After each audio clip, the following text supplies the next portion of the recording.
And just before we start, I wanted to mention something real quick. I'm actually looking for some viewers to help me with a couple of videos that I wanted to make for some of my other channels.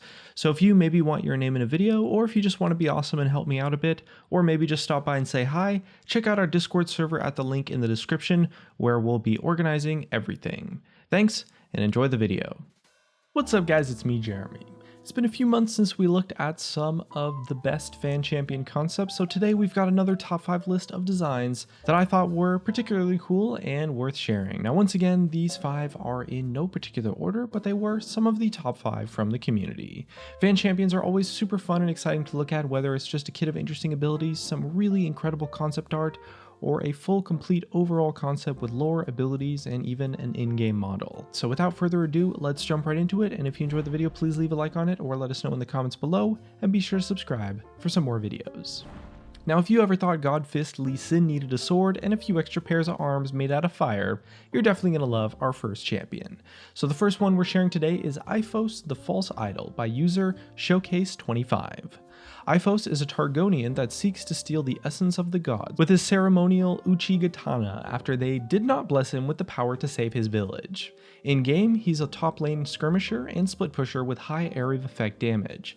His passive has 2 components, Kindled and Ignited.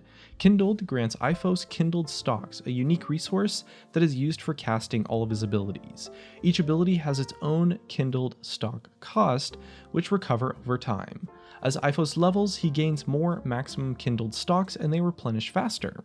In addition, 50% of his current cooldown reduction rate applies to his recharge rate and cooldowns. The second component is Ignited, which empowers each ability consecutively cast 3 or more times. The Ignited version of abilities cost more Kindled Stock than the normal version, and if Iphos doesn't have the stock required to cast the Ignited version, then the Kindled version gets cast instead automatically.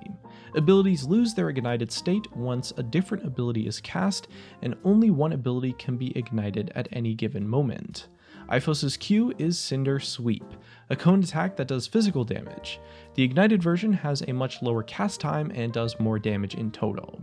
His W is Ignis Stone, which hurls a fiery stone to the target location that does physical damage over time to nearby enemies for 3 seconds. Iphos can hit the stone with an auto attack or damaging ability to release the stone's energy, causing it to explode for a good chunk of additional physical damage. The opponents have the option to destroy the stone. Now, destroying the stone will negate the remaining damage over time portion of the ability. The Ignited version of this ability slows enemy units caught in the area of effect, and destroying the stone causes Iphos to heal a percentage of his missing health. His E is Heated Jaunt, a reverse cone that can deal up to 6 instances of light physical damage and apply on-hit effects at 25% efficiency. The Ignited version allows Iphos to cast Heated Jaunt while moving, and increases his movement speed for a few seconds after the cast. Iphos will also dash a short distance towards the area that the flames converge. Finally, Iphos' ultimate is Flame Strikes, a short cooldown ability that allows Iphos to perform additional auto attacks with his flame hands for a few hits in addition to his normal auto attack. The additional strikes deal a percentage of your bonus AD as damage and also apply on-hit effects at 25% efficiency. The Ignited version of this ability gives Iphos a percentage damage increase, damage reduction, and better regeneration effects for a few seconds. Any foes that fall to this Ignited ability add a permanent 1% to these bonuses for takedowns and 0.5% for assists. And also the next non-ultimate ability cast after Ignited Flame Strikes will be the Ignited version for the cost of the Kindled version. So I gotta say the kit's a little bit complex, but it's got a really cool sort of core mechanic of this Kindled versus Ignited version where you can essentially cast upgraded versions of all your abilities, but they're not always available and you kind of have to pick which version of the upgraded style to use. It's a really cool mechanic and his abilities in general are really awesome and would make him very fun to play as a split pusher. This guy's complete with lore, concept art, and a theme. I mean, it's pretty much just a full champion, and it's why I kind of wanted to start the video with this one. This concept is just so awesome. The next champion on our list is a little bit less serious and more on the fantastical side. Here we have Elma by Leon Ropeter, who's an artist that we've featured in quite a few of our other videos.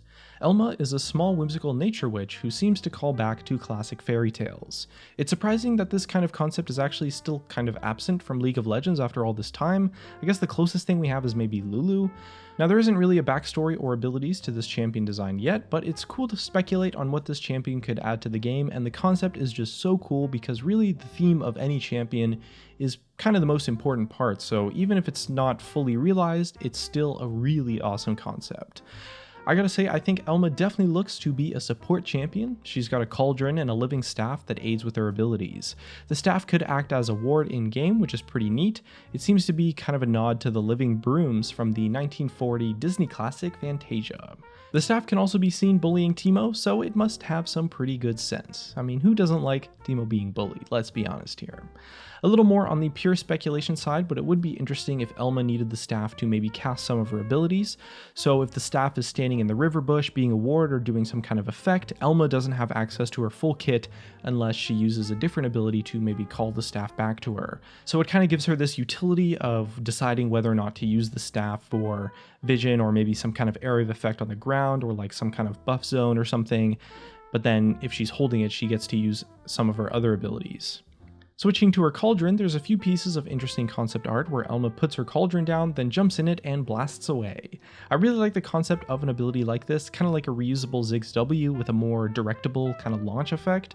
It would be even better if other champions could jump in and blast off on it too. Maybe the cauldron could have some other uses too, like brewing potions, maybe something similar to a passive hybrid of Ornn and Viktor.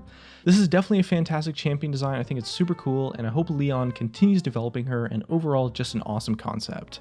And it goes without saying, but just like with all of our other videos on fan concepts, you can check out all of the original artists. Their links will be in the description, so definitely check them out, show them some love for their awesome artwork, and let them know that Jeremy sent you.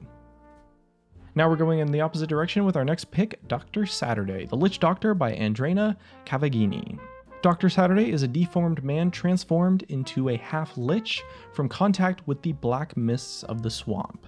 Requiring the souls of the living to sustain himself, he lures unsuspecting victims from Bilgewater into the swamps with the promise of communing with the dead. His victims do indeed get their wish, but not in the way that they had hoped. Dr. Saturday has the potential to be a mid kind of support hybrid champion, maybe helping his allies or hurting his enemies in death. Maybe he has something that kind of prevents death or alters death timers in some way. Now this champion is actually based off of the voodoo god Baron Samedi, who's a playable god in the game Smite, who's an area of effect mage with light healing effects. The pins in his back could also be used to make abilities similar to Puppet Master from Heroes of Newerth. There's quite a few concepts of which Doctor character's identity could be built around. A lot of things in other games, but there is no Witch Doctor character in League of Legends. So this character is definitely kind of an open book for exploration, not to mention he could be branded as like a reimagining of Tabu, a really old cancel champion from the 2009 Days of League that we took a look at in a previous video. If you want to learn more about the canceled champion Tabu, definitely check out our other video. You can find it on our channel. But with that said, Dr. Saturday is a super awesome concept, and I'd be really excited to see this one come to life in the future, perhaps in the game maybe.